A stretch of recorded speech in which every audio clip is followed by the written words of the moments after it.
الف اللہ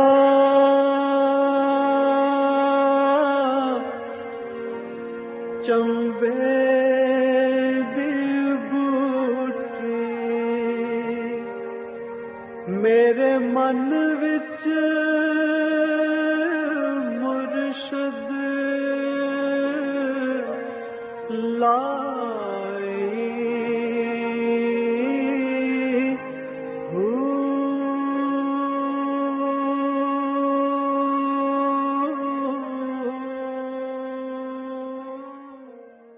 بسم اللہ الرحمن الرحیم۔ السلام علیکم پروگرام المرشد اور میں ہوں منور عتیق۔ ناظرین محترم، آپ کے سوالات ہیں اور رہنمائی کے لیے ہمارے ساتھ موجود ہیں ہمارے بہت ہی محترم جناب حضرت امیر محمد اکرم عوان صاحب۔ آپ سلسلہ نقشبندی اور ویسیہ کے شیخ ہیں، مترجم قرآن ہیں، مفکر قرآن ہیں، شاعر ہیں، ادیب ہیں، بہت سے حوالے ہیں آپ کے تعارف کے۔ حضرت جی بہت شکریہ آپ نے وقت دیا، اور ایک بار پھر اس سیٹ پہ لانے کا بہت شکریہ۔ اور اب تو ہمارے سیٹ بہت سارے لوگوں نے کاپی کرنا شروع کر دی ہیں الحمدللہ۔ اور آج ہمیں ایک چھوٹے سے صاحب بھی جوائن کر رہے ہیں، نجیب اللہ صاحب، اور یہ بھی ہمارے ساتھ ناظرین آپ دیکھ رہے ہیں کہ یہاں بیٹھے ہیں۔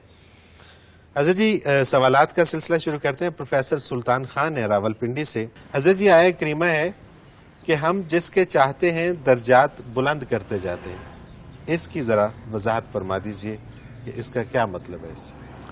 الحمدللہ رب العالمین والصلاة والسلام علی حبیبہ محمد وآلہ وصحبہ اجمعین۔ اعوذ باللہ من الشیطان الرجیم، بسم اللہ الرحمن الرحیم۔ مجھے سمجھ نہیں آ رہی کہ یہ آیہ کریمہ کہاں ہے اور اس کا سیاق و سباق کیا ہے۔ صحیح۔ اگر وہ آیہ کریمہ لکھتے تو سمجھ آ جاتی، انہوں نے صرف ترجمہ لکھ دیا ہے، اور یہ ترجمہ پیچھے کوئی بات چل رہی ہے اس کے نتیجے میں ہے۔ نتیجے میں ٹھیک ہے، ٹھیک ہے۔ ہوتا یہ ہے کہ اللہ کریم نے اس کائنات کو بہت خوبصورت بنایا ہے، بڑا سجایا ہے، بہت سی لذتیں اس میں رکھ دی ہیں۔ صحیح۔ لیکن یہ سارا حسن، ساری خوبصورتی، ساری لذتیں مادی ہیں اور مادی وجود کے لیے۔ ٹھیک، بالکل صحیح۔ ان سب کے اندر، ان سب کے پیچھے وہ لذتیں رکھ دی ہیں جو روح کے لیے ہیں، دائمی ہیں، ابدی ہیں، ہمیشہ رہیں گی۔ یہ ایک حجاب ہے، یہ دنیاوی لذتیں، یہ نعمتیں، یہ سب کچھ۔ صحیح صحیح۔ اللہ کریم نے اس سے روکا نہیں ہے، اس میں ایک دروازہ رکھا ہے، اور وہ دروازہ ہے شریعت کا، کہ انہی نعمتوں کو حلال طریقے سے، جائز طریقے سے حاصل کرو، ان سے لطف اٹھاؤ، اللہ کے حکم کے مطابق انہیں استعمال کرو، تو ایک دروازہ کھل جاتا ہے جو آپ کو روحانی لذتوں میں لے جاتا ہے۔ سبحان اللہ، سبحان اللہ، بے شک۔ تو جتنے خلوص سے کوئی روحانی لذتوں کی طرف بڑھتا ہے اور اس کے لیے یہاں شریعت سے باہر جانے سے بچتا ہے، قانون کو توڑنے سے بچتا ہے، اس دروازے کو کھلا رکھتا ہے۔ صحیح۔ تو اللہ کریم فرماتے ہیں وہ جتنا جتنا اس کا خلوص بڑھتا جاتا ہے، ہم اتنے اس کے درجات بلند کرتے جاتے ہیں۔ سبحان اللہ۔ اور دنیا کو بھی انجوائے کر لیتے ہیں اور آخرت بھی انجوائے کر لیتے ہیں۔ سبحان اللہ، سبحان اللہ۔ اگلا سوال ہے حضرت جی، انہوں نے اپنا نام نہیں لکھا، یہ کہتے ہیں کہ جب انسان کو کفریہ خیال آئیں اور وہ انہیں دل سے نکالنا چاہے مگر یہ اور پختہ ہوتے جائیں حتیٰ کہ انسان مایوس ہو جائے، تو اسے کیا کرنا چاہیے؟ الحمدللہ گزارش یہ ہے کہ خیالات کو نکالنے کا بھی کوئی سلیقہ ہے۔ صحیح۔ خیالات دو طرح کے ہوتے ہیں، ایک ہوتا ہے خیالات کا آنا، ایک ہوتا ہے خیالات کا لانا اور خود سوچنا۔ بالکل ٹھیک۔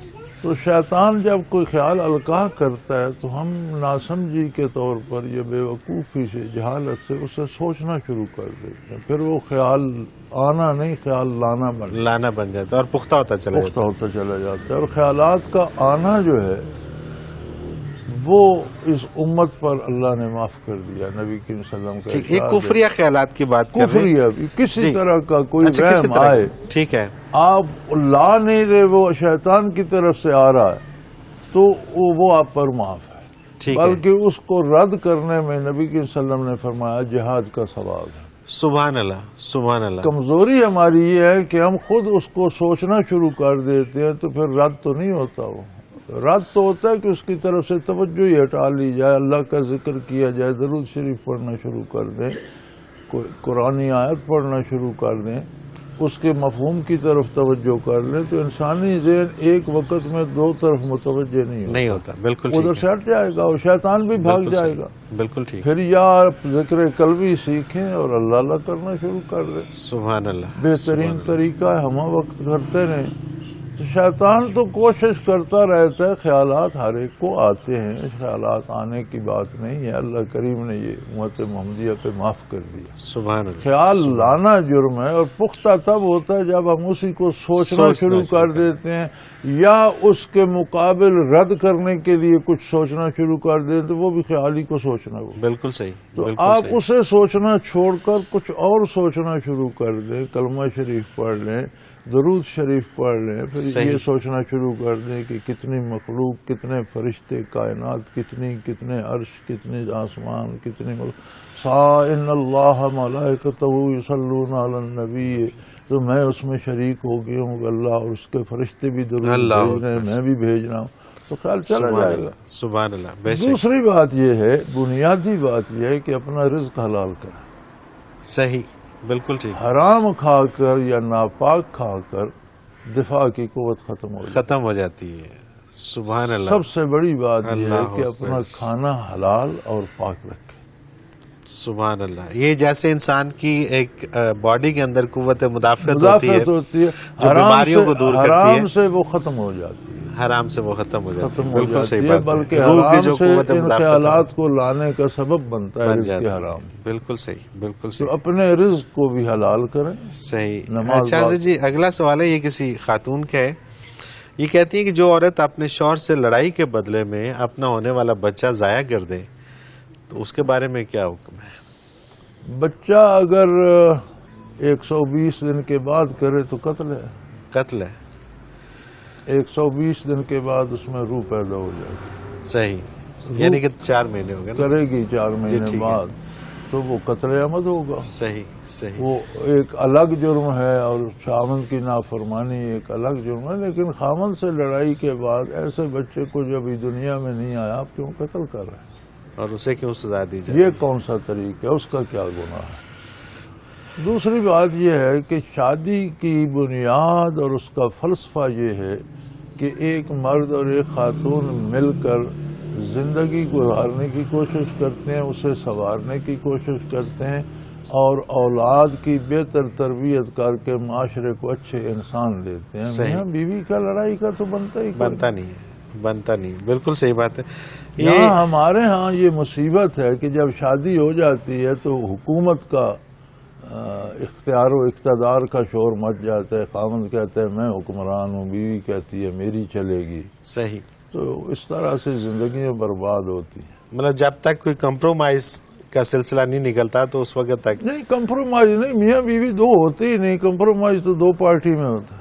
اچھا، میاں بیوی مل کر ایک پارٹی ہے، اس کے اندر کیا کمپرومائز؟ صحیح، بالکل صحیح۔ کبھی میاں کی بات ٹھیک ہوتی ہے، بیوی کو مان لینی چاہیے، کسی موقع پر بیوی کی رائے درست ہوتی ہے، میاں کو مان لینا چاہیے، صحیح، برداشت اللہ کے نام پر ان کا ایک معاہدہ ہو گیا، وہ دونوں ایک ہو گیا، وہ ان کے درمیان کوئی حجاب نہیں رہا، کوئی پردہ نہیں رہا، صحیح، ہاں جی، اتنی کلوزنس ہوگی، تو اس کے بعد پھر معاہدے کیسے اور کمپرومائز کیسے؟ وہ تو دونوں ایک ہیں۔ اب یہ کتنی چھوٹی سی بات ہے اور کتنی بڑی بات ہے، جب ہے ایک تو پھر لڑائی کس بات؟ پھر تو ایک ہے، لڑائی کا کوئی کانسیپٹ نہیں۔ اللہ اکبر۔ عزیز جی، اگلا سوال شامل کرتے ہیں، ثنا ہے کراچی سے، یہ کہتی ہے اگر کسی پر کسی نے جادو کروا دیا ہو اور وہ چاہتا ہو کہ وہ خود سے اس کے اثر کو زائل کرے تو وہ کیا ایسا خود سے کرے کہ وہ جادو کا اثر زائل ہو اور اس کو نجات مل جائے؟ بیٹے گزارش یہ ہے کہ میں تو اس جادو بادو کا قائل نہیں ہوں، ٹھیک ہے، میرا ایمان یہ ہے کہ کائنات اللہ کریم نے بنائی ہے اور وہ خود اسے چلا رہا ہے۔ 10 خرب سیل ہیں ہیومن باڈی میں، ایک ایک سیل کو وہ خود پال رہا ہے، موت دے رہا ہے، حیات دے رہا ہے، جادو وہاں کیا کرے گا؟ بالکل صحیح. بالکل ہوتا صحیح. یہ ہے کہ جب آپ کو کوئی لاٹھی مارتا ہے یا تھپڑ مارتا ہے تو جو کچھ ڈیمیج ہوتا ہے وہ آپ کی کوئی ویکنیس ہے. صحیح. ایک بندے کو ایک تھپڑ لگتا ہے تو اس کا بہت زیادہ نقصان ہوتا ہے، دوسرے کو 10 لگتے ہیں تو وہ اس طرح کر کے ٹھیک کھڑا ہو جائے گا، اسے کچھ نہیں ہوتا. اس کی باڈی مضبوط ہے، دفاع ہے، طاقتور ہے. کمزور ہے، اسے ذرا سا دھکا لگا تو ٹانگ پر توڑا بیٹھا. تو آدمی کو خود کو بھی مضبوط کرنا چاہیے. صحیح. بالکل جو صحیح. بندہ باوضو رہے، 5 نمازیں باقاعدگی سے ادا کرے، دن کو کبھی تھوڑی بہت منزل بھی پڑھ لے، درود شریف پڑھا کرے، حلال کھائے، اس پہ جادو ہوتا نہیں. بالکل صحیح. بالکل صحیح. جادو اثر ہی نہیں کرتا. خود سے جگہ دی ہوئی ہے جادو خود سے ہم نے ہماری جو ویکنیسز ہیں، کمزوریاں ہیں، جہاں سے ملا کھا لیا، حلال حرام کی پرواہ نہ کی، صحیح. جو منہ میں آیا کہہ دیا، جائز ناجائز کی پرواہ نہ، تو یہ ویکنیسز بن جاتی ہیں. آپ اپنی کمزوریاں دور کریں. صحیح. ان کمزوریوں کو دور کرنے کا میرے پاس جو بہترین نسخہ ہے، جس میں میں نے نصف صدی لگائی ہے، وہ اللہ کا ذکر ہے. ذکر ہے. ذکر سبحان قلبی اللہ. سیکھیں، اللہ کا ذکر کریں. بالکل صحیح. تو بالکل آپ کو صحیح. ہمت حضرت جی دے گا کہ آپ حرام سے بھی رک جائیں، اور جادو تو شاید آپ کے قریب انشاءاللہ قریب سے بھی نہیں گزرے گا. صحیح. بالکل صحیح. حضرت جی وقفے پہ جانا ہے مجھے. اس سے پہلے ایک یہ سوال مجھ سے کیا محمود خان صاحب ہیں، ایڈوکیٹ ایبٹ آباد سے.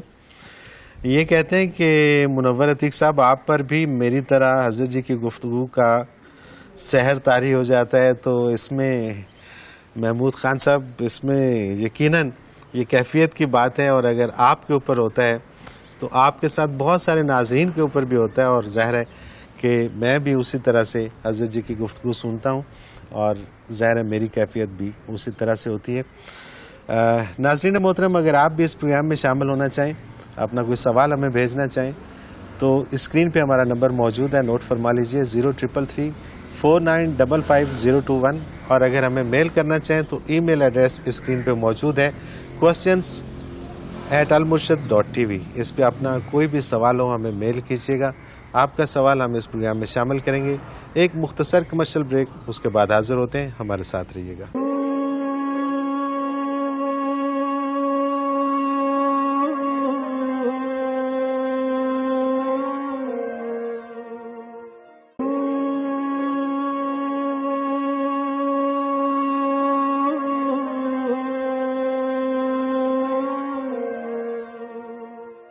پروگرام میں ایک بار پھر خوش آمدید ناظرین محترم. آپ کے سوالات ہیں اور رہنمائی کے لیے ہمارے ساتھ موجود ہیں ہمارے بہت ہی محترم جناب حضرت امیر محمد اکرم امان صاحب.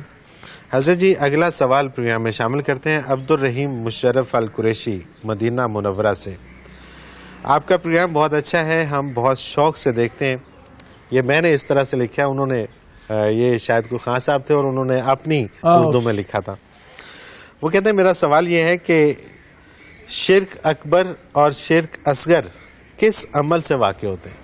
الحمدللہ رب العالمین والصلاة والسلام علی حبیبہ محمد وآلہ وصحبہ اجمعین. اعوذ باللہ من الشیطان الرجیم، بسم اللہ الرحمن الرحیم. میرے بھائی، شرک ہے، اس میں اکبر کیا اور اصغر کیا. آپ کسی کو گولی مارتے ہیں، گولی ہے، نقصان کرے گی، چھوٹے بور کی ہو یا بڑے بور کی. بالکل صحیح. شرک اکبر یہ ہے جیسے واضح بعض قومیں اللہ کے ساتھ شریک بنا لیتی ہیں. صحیح. جیسے اہل کتاب نے بھی عیسیٰ علیہ السلام کو اللہ کا بیٹا بنا لیا، یہودیوں نے عزیر علیہ السلام کو اللہ کا بیٹا بنا لیا. بالکل ٹھیک. تو بیٹا بنانے سے بیٹا باپ کی ہر صفت میں شریک ہوتا ہے. جو اوصاف باپ میں ہوتے ہیں وہ بیٹے میں ہوتے ہیں. بالکل ٹھیک. انسان کا بیٹا انسان ہے، اور جن کا بیٹا جن ہے، جانور کا بیٹا جانور ہے. جو خصوصیات اس میں ہیں کم یا زیادہ اس میں بھی ہیں. یا بتوں کو اللہ کے ساتھ شریک کر لینا کہ جی یہ اللہ نے اس کے سپرد کر دیا، زندگی یہ دیتا ہے، یہ بت رزق دیتا ہے. یہ تو صاف، اسے شرک جلی بھی کہتے ہیں، واضح. صحیح. شرک اکبر بھی ہو گیا. دوسرا ایک شرک ہے جو ہم غیر شعوری طور پر بھی کر جاتے ہیں. کلمہ بھی پڑھتے ہیں، نمازیں بھی پڑھتے ہیں، لیکن امیدیں غیر اللہ سے وابستہ کرتے ہیں. بالکل صحیح. ہمیں توقع ہوتی ہے کہ فلاں قبر پر دیگ چڑھائیں گے تو یہ کام ہو جائے. صحیح. اگر صحیح طریقہ ہم کرتے تو ہم سمجھتے ہیں کہ یہ کوئی ولی اللہ کی قبر ہے تو اس پر جائیں بیٹھیں, اس جگہ برکات ہوں گی, دعا اللہ سے کریں. بے شک. یہ فرق ہو سکتا ہے جیسے ہم جہاں دعا کریں یا مسجد میں جا کر کریں تو جگہ بدلنے سے برکات میں فرق پڑ جائے. اسی طرح روضہ اطہر پہ جا کے کریں تو اور بات ہوگی, لیکن روضہ اطہر پہ بھی مانگیں گے اللہ سے. بالکل ٹھیک. یہ جو ہمارے نعت خانوں نے رواج ڈال دیا ہے نا حضور اکرم صلی اللہ علیہ وسلم سے مانگنے کا, یہ بڑا ہی غلط رواج ہے. صحیح. حضور اکرم صلی اللہ علیہ وسلم نے تو سکھایا ہے کہ ہر چیز اللہ کی راہ میں دو. صحیح. بالکل صحیح. دینے پہ زندگی کا مدار ہے, لینے پہ نہیں. اللہ اکبر. تو بارگاہ رسالت مآب میں جا کر آپ صرف درود شریف پڑھ لیں تو ساری دعائیں آ گئی. سبحان اللہ. صلاۃ و سلام پڑھ لیں بارگاہ عالی میں حاضر ہو کر تو ساری حاجات. لیکن اگر پھر بھی آپ کو تسلی نہیں ہوتی, حاجات مانگنی ہے تو مانگیں اللہ سے. اللہ اکبر. بالکل ٹھیک. تو جب بارگاہ رسالت میں یہ ہے تو باقی مزاروں, مقبروں, پیروں پر کیا ہوگا. صحیح. بالکل ٹھیک. تو یہ ہم سے غلطیاں ہو جاتی ہیں. فلاں کی نیاز پکاؤ تو بیماری ٹھیک ہو جائے گی, فلاں کی دیکھ دے دو, تو اس طرح کے جو کرتے ہیں جسے ہم شرک سمجھتے ہی نہیں لیکن وہ ہوتے شرک ہیں. بالکل ٹھیک. اسے شرک خفی کہتے ہیں یا آپ شرک اصغر کہہ دیں. صحیح. لیکن ہوتا شرک. اللہ کی ذات یا صفات میں کسی طرح سے کسی بھی اللہ کے علاوہ دوسرے نبی, رسول, بت, ولی کسی کو بھی اس میں شریک سمجھیں کہ یہ بھی کر سکتا ہے تو یہ شرک میں آ جائے گا. بالکل ٹھیک بات ہے. حضرت جی اگلا سوال یاسمین ہے راولپنڈی سے. ان کے 3 سوال ہیں. پہلا ہے کہ اگر حافظ قرآن کو قرآن پاک بھول جائے اور عمر بھی زیادہ ہو, یاد کرنے کی کوشش کے باوجود یاد نہ ہو تو کیا کیا جائے. اس کا پہلے جواب دے دیجیے پھر میں. گزارش یہ جی قرآن کریم کو یاد کر کے بھولنا بہت سنگین جرم ہے. ٹھیک ہے. بھولتا اس لیے ہے کہ بندہ لاپرواہی کرتا ہے, منزل نہیں پڑتا, ادھر توجہ نہیں دیتا, برسوں نہیں دیتا, بھول جاتا ہے, اور یہ بہت بڑا جرم ہے.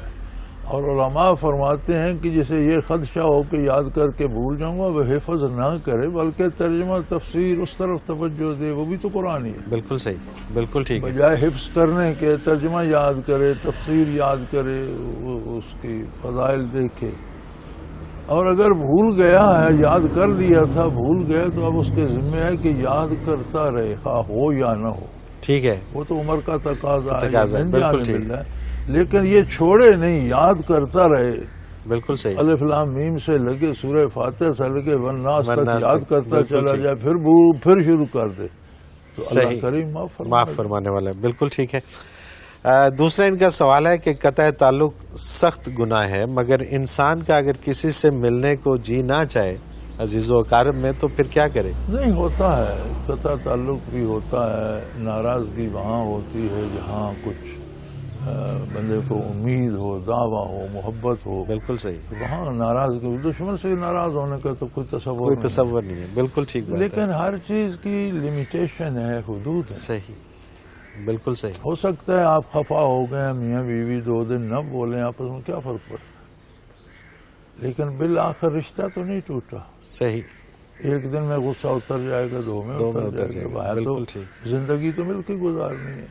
تو یہ جو ہم اصل انتہا پسند ہو گئے ہیں. ہم اگر دوستی بھی کرتے ہیں تو آخری انتہاؤں تک, اور ناراضگی بھی کرتے ہیں تو دشمنی تک چلے جاتے ہیں. بالکل. درمیان میں ایک راستہ ہے اعتدال کا. بالکل ٹھیک. اس میں ہو سکتا ہے کچھ دن آپ کی بول چال کسی دوست سے, کسی بھائی سے, کسی رشتہ دار سے, میاں بیوی کی آپس میں رک جائے, کوئی حرج نہیں, پھر رجوع کر لیں, پھر شروع کر لیں. صحیح. ایک دن میں غصہ اتر جائے گا, 2 میں, 3 میں, آخر کیا آ رہے گا.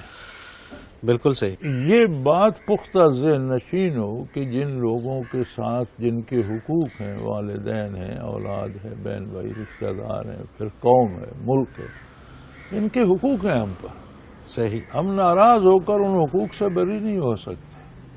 وقتی طور پر انسان ہے، اسے غصہ آ گیا، 2 دن اس نے کہا میں نہیں پرواہ کروں، لیکن پھر اپنی جگہ پر آ گیا. بالکل صحیح. جن لوگوں کے حقوق ہیں آپ پہ، ان سے آپ قطع تعلق نہیں ہو سکتے، نہیں کر سکتے. وقتی طور پر نارضگی، وہ ناراضگی کا اظہار کر دینا، کوئی بات بری لگ جانا، اس کا اظہار کر دینا. اللہ کریم. بالکل صحیح. انہی کا یاسمین راول پنڈی سے جو ہے، انہی کا تیسرا سوال ہے کہ غیبت اور چغل خوری، اس سے متعلق کیا احکامات ہیں اور ان میں فرق کیا ہے؟ غیبت یہ ہے کہ آپ کسی کے عدم موجودگی میں اس کے عیب گنوائیں. ٹھیک ہے. اور واقعی وہ عیوب اس میں ہوں. ٹھیک ہے، اس کو غیبت کہتے ہیں. ایک جو بندہ جھوٹ بولتا ہے یا چوری کرتا ہے یا دھوکہ کوئی غلط کام کرتا ہے اور وہ سچ ہے، تو اس کی پیٹھ پیچھے آپ لوگوں میں وہ بات کرتے ہیں، یہ غیبت. صحیح، مطلب بات سچ ہے بات لیکن وہ موجود نہیں، لیکن وہ موجود نہیں ہے جس کے متعلق ہے، تو یہ غیبت. یہ غیبت ہے. ٹھیک ہے. اور اگر وہ بات ہی سچی نہیں ہے، آپ نے ویسے سنی سنائی، تو یہ بہتان ہے. ٹھیک ہے، یہ بہتان ہے. آپ نے کہا کہ وہ بندہ اس طرح کرتا ہے اور وہ بات سچی نہیں ہے، آپ نے سنی سنائی کر دی، تو یہ بہتان ہے. صحیح صحیح. چغل خوری یہ ہے کہ آپ کسی کے عیب اس سے چھپ کر کسی اس کے متعلقہ بندے کو جو اس کا نفع نقصان اسے جا کر بتائیں. صحیح. یا معاشرے میں عام کریں کہ اس کی رسوائی ہو. بالکل صحیح. تو یہ دونوں چیزیں بہت سخت جرم ہیں. صحیح. اگر کسی میں واقعی عیب ہے تو اس کے سامنے بات کریں کہ بھئی یہ بندہ ایسے کرتا ہے. صحیح. تو بات ہے. بالکل ٹھیک. شاید وہ اپنی اصلاح کر لے یا لوگ اسے منع کریں. تو عیب ہو اور پشت پیچھے بیان کیا جائے تو یہ غیبت ہے. اس میں عیب ہی نہ ہو اور بندہ بیان کرے تو یہ بہتان ہے. اور چغل خوری یہ ہے کہ کسی کی کمزوریاں آپ اس کے متعلقہ لوگوں کو جا کر یا عوام کو جا کر بتائیں، جیسے اس کی رسوائی ہو. جس سے اس کی رسوائی ہو. تو یہ سارے عمل سخت منع ہے. سخت منع. سیدھی بات ہے اسلام میں، جو بات ہے اس کے سامنے کرو، شاید اس کی اصلاح ہو جائے. یا آپ کے پاس، چونکہ نبی صلی اللہ علیہ وسلم کا ارشاد ہے کہ انسان کے جھوٹا ہونے کے لیے اتنا کافی ہے کہ جو سنے وہ آگے بیان کر. بالکل ٹھیک. بلا تحقیق انسان کے جھوٹا ہونے کے لیے یہ کافی ہے کہ جو بات سنی آگے بیان کر دی. اچھا، جو سنی آگے بیان کر دی، اس کی تصدیق نہیں کی تو اس کے جھوٹا ہونے کے لیے یہی کافی ہے. اللہ اکبر. اور یہ تو اکثر ہوتا ہے، ہوتا ہی ہے. اس کو آپ نکال دیں تو پیچھے سچ رہ جائے. پیچھے. اللہ اکبر. حضرت جی، آخری سوال وقفے سے پہلے شامل کرتے ہیں. آصف بہاولپور سے. یہ سوال پہلے بھی ہم شامل کر چکے ہیں، لیکن میں چاہتا ہوں کہ جلدی سے آپ تھوڑا سا اس میں ان کی بھی رہنمائی کر دیجئے. وضو کے بغیر قرآن پاک کو چھوا جا سکتا ہے؟ قرآن پاک کو پڑھنے کے لیے ارشاد ہوا ہے لا یمسہ الا المطہرون، یعنی بغیر طہارت کے اسے کوئی مس نہیں. اور یہ آیہ کریمہ فرشتوں کے حق میں ہے. صحیح. یعنی قرآن لوح محفوظ میں ہے اور وہاں اسے بغیر فرشتوں کے یا پاکیزہ وجودوں کے کوئی نہیں چھو سکتا. بالکل ٹھیک ہے. اب مطہرون کا جو علماء نے لکھا، تو انہوں نے ہماری تمام متقدمین کی کتابوں میں طہارت ہی کا ذکر ہے. ٹھیک ہے. یہ تو جب ہم نے اردو میں لکھا تو طہارت کا ترجمہ وضو کر دیا. بالکل ٹھیک. طہارت کیا ہے؟ تو قرآن کریم فرماتا ہے کہ جہاں مسجد قباء کا ذکر ہے تو وہاں ارشاد ہے کہ وہاں جو لوگ ہیں وہ متطہر ہیں، واللہ یحب المتطہرین، کہ وہ ہر وقت طہارت میں رہتے ہیں اور اللہ طہارت میں رہنے والوں سے محبت کرتے ہیں. بالکل. تو نبی کریم صلی اللہ علیہ وسلم نے ان لوگوں سے پوچھا، اہل قباء سے جو مسجد قباء کے نمازی تھے، کہ تم کیا کرتے ہو؟ تمہیں اللہ نے متطہرین کہا. انہوں نے کہا جی ہم جب بھی رفع حاجت کے لیے جاتے ہیں تو ہم استنجا پانی سے کرتے ہیں. صحیح. بالکل ٹھیک. تو اس کا مطلب جو میں سمجھتا ہوں اور جس پر میرا عمل ہے کہ پانی سے طہارت کی ہوئی ہو تو قرآن کریم کو چھو بھی سکتے ہیں، پڑھ بھی سکتے ہیں. بالکل ٹھیک. اور اگر آپ نے رفع حاجت کیا اور مٹی کے ڈھیلے سے یا ٹشو سے یا کسی چیز سے تو طہارت تو ہو گئی، لیکن وہ اس زمرے میں نہیں آئے گی کہ آپ قرآن کو چھوئیں یا پڑھیں. بالکل ٹھیک. پانی سے کر لی تو پھر آپ چھو تو سکتے پھر آپ چھو سکتے ہیں. بالکل ٹھیک ہے. طہارت ہوگی. اب یہ طہارت ہے. اردو جن لوگوں نے ترجمہ کیا انہوں نے ترجمہ وضو لکھ دیا جو میرے خیال میں صحیح نہیں ہے. بالکل اور صحیح. لوگوں کو قرآن سے دور کرنے کا سبب بن گیا. ٹھیک ہو گیا. عزیز جی ایک وقفے پہ جانا ہے. ناظرین محترم اگر آپ بھی اس پروگرام میں اپنا کوئی سوال ہمیں بھیجنا چاہیں تو اسکرین پہ ہمارا نمبر موجود ہے, نوٹ فرما لیجئے 0333495521. اور اسی طرح سے اگر ہمیں میل کرنا چاہیں تو ای میل ایڈریس بھی اسکرین پہ موجود ہے questions@almurshid.tv. کوئی بھی آپ کا سوال ہو کسی بھی قسم کا ہو اس پروگرام میں ضرور بھیجیے اور آپ کا سوال ہم اس پروگرام میں ضرور شامل کریں گے, حضرت جی سے رہنمائی لیں گے. ایک مختصر سا کمرشل بریک لیتے ہیں, اس کے بعد دوبارہ حاضر ہوتے ہیں. ہمارے ساتھ رہیے گا.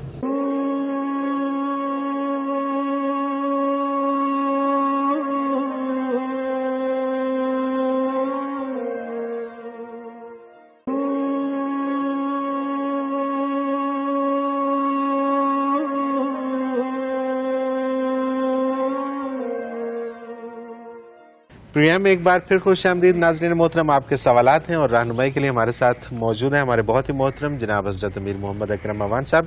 حضرت جی اگلا سوال پروگرام میں شامل کرتے ہیں. انہوں نے اپنا نام اور شہر کا نام تو نہیں لکھا, لیکن یہ کہتے ہیں کہ اگر کوئی امیر آدمی کسی غریب شخص کو عمرہ کروا دے تو یقیناً اس پہ حج لازم ہو جاتا ہے, اور اگر اس کے پاس حج کی استعداد نہ ہو تو پھر کیا کرے؟ نہیں, وہ جو کوئی آدمی کروائے اس سے لازم نہیں ہوتا. جو اپنے اخراجات پہ جا کے کرے اس پہ علماء کہتے ہیں کہ اس کی آنے جانے کی استعداد تو ثابت ہو گئی. صحیح. لہذا وہ حج کرے. ٹھیک ہے. کیونکہ حج فرض ہوتا ہے جب آنے جانے کی استعداد ثابت ہو جائے. اس استعداد میں ہے کہ گھر سے فرصت اتنی ہو, کوئی گھریلو مجبوریاں نہ ہو, صحت ٹھیک ہو, اخراجات آنے جانے کے اور گھر والوں کے دے کے جائے, کوئی راستے میں کسی خطرے دشمنی کا کوئی اندیشہ نہ ہو. تو جو اپنے پیسے خرچ کر کے عمرے پہ جاتا ہے تو اس پہ حج فرض ہو جاتا ہے. بالکل. اگر وہ سمجھتا ہے کہ میں دوبارہ نہیں آ سکوں گا تو صبر کر جائے اور کچھ دیر اور تھوڑا سا سرمایہ جمع کر کے حج پہ چلا جائے. لیکن اگر کوئی کروا دے تو پھر کوئی کروا دے تو وہ یا جس طرح سے آج کل یہ ایک ٹرینڈ چلا ہوا ہے کہ انعامی ٹکٹ کسی بھی حوالے سے وہ عمرے کی ٹکٹ والا تو جو ہے اس کے کیا حج ہیں, مطلب اس کا کوئی فائدہ, اس کا کوئی حرام کے پیسے کا کوئی فائدہ نہیں. یہ محض ایک پکنک ہے. نہیں, پکنک بھی نہیں ہے, جرم ہے, گستاخی. اچھا. نبی کریم صلی اللہ علیہ وسلم کا ارشاد ہے کہ ایک بندہ بڑے دور سے آئے گا, اس کے بال پریشان ہوں گے, لباس پراگندہ ہوگا اور اس پہ سفر کی گرد جمی ہوگی اور بڑے درد سے پکارے گا اللہم لبیک اللہم, اس سے کوئی جواب نہیں آئے. تو اس کی یا رسول اللہ کیوں؟ فرمایا اس کا کھانا پینا لباس اخراجات حرام کیوں. اللہ اکبر, اللہ اکبر.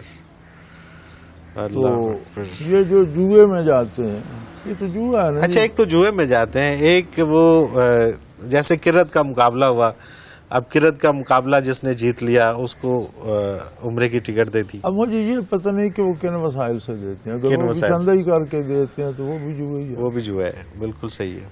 یا تو کوئی بندہ اپنے پاس سے دے, کوئی ادارہ اپنے مال سے دے, وہ تو ایک بات ہے. صحیح. لیکن اگر وہ بھی چندہ ہی کر کے دیتے ہیں تو بہت سے لوگوں کے پیسے گئے, ایک کا کام ہو گیا. جوا تو یہی ہوتا ہے. بالکل ٹھیک, بالکل صحیح. اور میں نہیں سمجھتا کہ عبادات کو اس طرح لاٹری میں ڈالا جائے.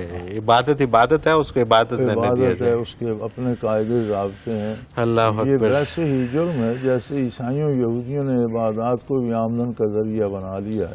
بالکل صحیح. انہوں نے بھی عمرے کے ٹکٹ دے کر اصل میں تو خود پیسے کماتے ہیں منور بھائی. صحیح. اپنی ایڈورٹائزمنٹ کرتے ہیں.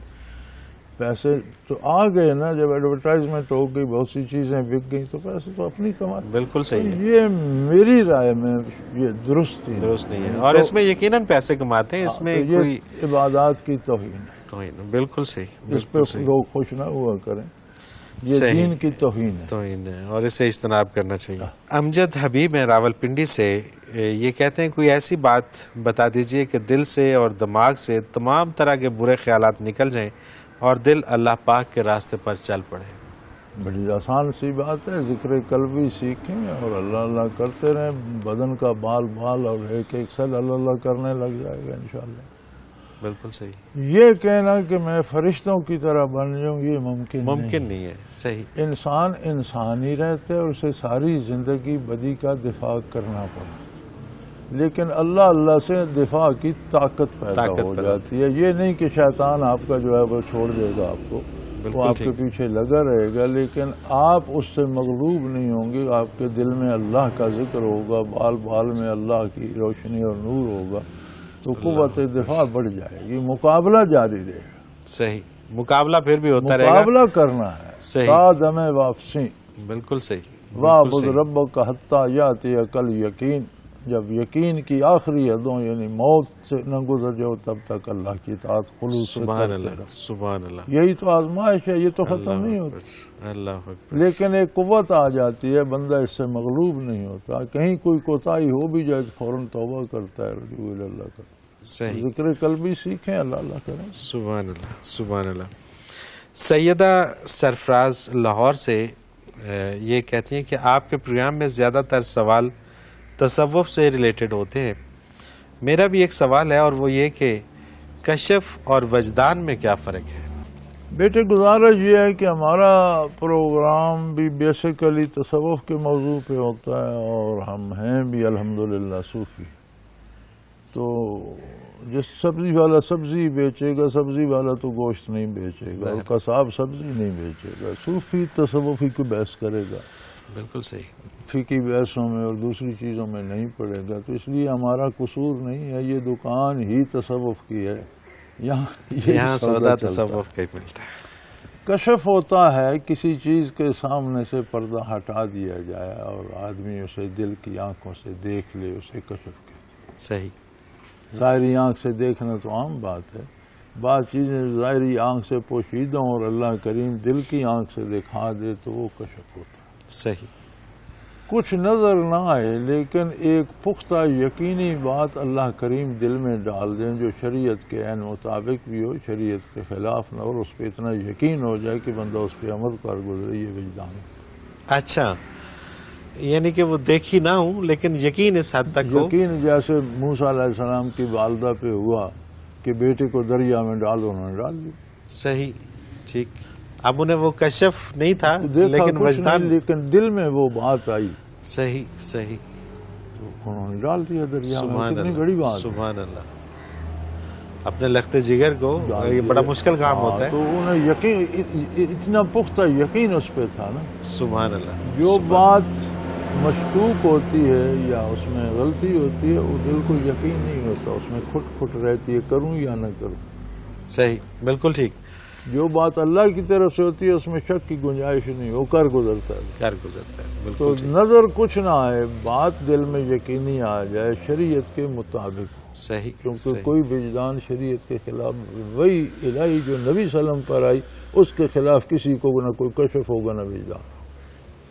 کشف کو بھی شریعت پہ پیش کرنا پڑتا ہے. اگر شریعت کے مطابق ہے تو درست ہے، شریعت سے ٹکراتا ہے تو شریعت درست ہے، آپ کو کشف میں دھوکہ لگا. بالکل ٹھیک ہے. بالکل ہوتا صحیح. کشف بھی درست ہے، سمجھنے والے یا دیکھنے والے کو دھوکہ. بالکل صحیح. ہوتا وجدان بھی سوڑانے صحیح ہے، لیکن کبھی ہمیں اپنی کمزوریوں کی وجہ سے دھوکہ لگ جاتا ہے. تو دونوں کو شریعت پہ پیش کیا جائے گا. صحیح. شرعی دائرے کے اندر ہیں تو ضرور. پھر ٹھیک ہے. بالکل صحیح. عبدالاحد ہیں ملتان سے، یہ کہتے ہیں کہ کیا کوئی شخص اپنی مرضی سے بھی روحانی سلسلے کا شیخ بن سکتا ہے؟ میرا مطلب ہے محنت اور مجاہدہ کر کے یہ نصیب کی بات ہوتی ہے.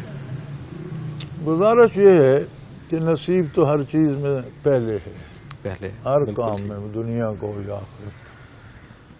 لیکن مجاہدہ اور محنت سے زیادہ خلوص میٹر کرتا ہے. خلوص کا معیار کیا ہے؟ پھر جس طرح باپ سے بیٹا پیدا ہوتا ہے اسی طرح مشائخ آگے مشائخ مقرر کرتے ہیں. بغیر شیخ کے کوئی شیخ بن نہیں جاتا، بنایا جاتا ہے. ٹھیک ہے. بالکل صحیح. والد ہوتا ہے تو آگے اولاد ہوتی ہے نا. ٹھیک ہے. جس طرح سلسلہ نسب چلتا ہے اسی طرح بہت سے لوگ ایک شیخ کے پاس سیکھتے ہیں، لیکن سارے شیخ نہیں بن جاتے، چند بھی نہیں بنتے. بعض اوقات ایک کے بعد ایک ہی رہتا ہے، بعض اوقات دو چار ہو جاتے ہیں. جن لوگوں میں وہ استعداد اور ان کا خلوص کی گہرائی کتنی ہے، محنت کتنی کرتے ہیں، یہ ساری چیزیں میٹر کرتی ہیں۔ اچھا ایک اور چیز ہے کہ اللہ تعالیٰ کچھ لوگوں کو چن لیتا ہے، یہ بھی اس میں شامل ہوتا ہے کہ اللہ تعالیٰ چن لیتے ہیں تو انہیں توفیق عمل دیتا ہے نا، چن کر براہ راست کسی کے سر پہ بٹھا نہیں دیتا، مطلب انہیں چن کے انہیں توفیق یہ عمل جو دیتا ازل سے چن لی گئی مخلوق یہ صرف انبیاء ہیں صحیح، علیہم الصلاۃ والسلام۔ نبی تخلیقی نبی ہوتا ہے، بالکل ٹھیک ہے، اس کے بعد بندے کا اختیار اور دخل اس میں رہتا ہے۔ صحیح، کتنے لوگ ہیں جنہیں اللہ نے حکومتیں دے دی، اقتدار دے دیا، لیکن انہوں نے ظلم کیا۔ بالکل ٹھیک ہے، اللہ نے تو چن لیے تھے لوگوں کو انصاف دینے کے لیے۔ اسی صحیح، طرح جس بالکل طرح صحیح، ظاہری حالات کو آپ سمجھتے ہیں، اسی طرح ایک باطنی حکومت کو بھی دیکھ لیجئے۔ بالکل ٹھیک ہے، شیخ کی بھی ایک ڈومین ہوتی ہے، ایک اس کا بھی حد ہوتی ہے، ایک حد تک اس کی صحیح، مداخلت ہوتی ہے۔ اب وہ جب شیخ بن جاتا ہے تو کیا لوگوں سے دولت سمیٹنا شروع کر دیتا ہے، یا لوگوں کے حقوق مارنا شروع کر دیتا ہے، یا حق ادا کیا کرتا ہے؟ بالکل ٹھیک، بالکل ٹھیک، بعض لوگوں کو ہم بڑا متبرک سمجھتے ہیں لیکن اندرون حال ان کا بہت خراب ہوتا ہے۔ بعض صحیح، لوگوں کے بارے ہماری رائے اچھی نہیں ہوتی لیکن اللہ کے ہاں وہ مقبول ہوتا ہے، بے شک، کوئی شک ہماری اپنی رائے بھی غلط ہو سکتی ہے، لیکن بننے کا سلیقہ یہی ہے کہ کسی شیخ کی وراثت میں کوئی شیخ ہی نامزد کرتا ہے تو شیخ بنتا ہے، کوئی اس کی تربیت کرتا ہے، وہ بالکل سمجھتا ہے کہ اب یہ اس قابل ہے کہ اسے شیخ بنایا جائے تو نامزد کیا جاتا ہے جی جی، شیخ کو، بالکل نامزد صحیح، کیا جاتا ہے۔ بالکل صحیح ہے، بالکل صحیح ہے، اور ظاہر ہے کہ وہ شیخ کی ایک نظر ہوتی ہے کہ جس سے وہ پرکھ کے جی ہاں، تو پھر وہ نامزد کرتا ہے، مطلب یہ ایک اوکھا کام ہے، بہت مطلب خاصا مشکل کام ہے جی۔ اب ہمارا سلسلہ الحمدللہ حضرت رحمۃ اللہ کی زندگی میں بین الاقوامی سطح پر تھا، بالکل ٹھیک، بعد میں بہت زیادہ نشر ہوا لیکن کوئی سارا ہماری محنت نہیں ہے، ایک دفعہ بین الاقوامی سطح پہ چلا گیا۔ صحیح، تو حضرت رحمۃ اللہ علیہ نے وصال سے 2 مہینے پہلے 3 مہینے پہلے 3 بندے نامزد کر دیے، ایک میں تھا 2 اور، لیکن شرط لگا دی کہ یہ 2 بھی جو ہیں یہ اس ایک کے تابع رہیں گے، بالکل صحیح، بالکل صحیح، اس کے پاس انہیں آنا پڑے گا، روحانی بیعت یہ نہیں کرا سکتے، جتنی محنت لوگوں کو کرائیں گے تو آخر روحانی بیعت کرانے کے لیے اس کے پاس آنا پڑے گا۔ صحیح، اور اس کے بعد اس میں اضافہ ہے کہ اس کے بعد اگر کسی کو اس سلسلے میں شیخ بننا ہے تو وہ اس کی مرضی سے بنے گا، اس کی مرضی کسی کو بنائے نہ بنائے تو نہ بنائے، صحیح، بالکل صحیح، وہ اقتباس اس میں چل رہا سبحان ہوتا ہے۔ فیس بک میں بھی کسی نے لگا دیا، میں اگلے دن بھی دیکھ رہا تھا، پنجابی میں ہے صحیح، تو فیس بک میں چل رہا ہوتا ہے۔ اچھا اچھا اچھا، تو یہ اس طرح کی چیز اب بالکل روئے صحیح، زمین پر ایک بندے کو نامزد کر دیا، صحیح، بالکل صحیح، تو وہ ان کی نظر انتخاب، ان کا اپنا معیار، اور من جانب اللہ کتنا خلوص، اس میں کتنی گہرائی، پھر محنت اللہ مجاہدہ حافظ، کتنا کرتا ہے، یہ ساری چیزیں میٹر کرتی ہیں۔ بالکل صحیح، بالکل صحیح، بالکل ٹھیک، تو رہی اللہ کی ذات ہو تو جانتا ہے، وہ توفیقیں بھی وہی عطا کرتا ہے۔ بالکل ٹھیک۔ حضرت جی وہی ہوا جو ہمارے ساتھ ہوتا ہے کہ پروگرام کا وقت آپ کے اختتام کو پہنچ رہا ہے۔ ناظرین محترم، اگر آپ بھی اپنا کوئی سوال ہمیں بھیجنا چاہیں تو اسکرین پہ ہمارا نمبر موجود ہے، نوٹ فرما لیجئے 033349555021، اور اگر ہمیں میل کرنا چاہیں تو ای میل ایڈریس بھی اسکرین پہ موجود ہے questions@almurshid.tv۔ کوئی بھی سوال ہو، کسی بھی قسم کا سوال ہو، آپ ہمیں بھیجیے، ہم حضرت جی سے رہنمائی لیں گے۔ اس کے ساتھ ہی آج کے پروگرام کا وقت اپنے اختتام کو پہنچ رہا ہے۔ منور عتیق کو اجازت دیجیے، اللہ حافظ۔ لا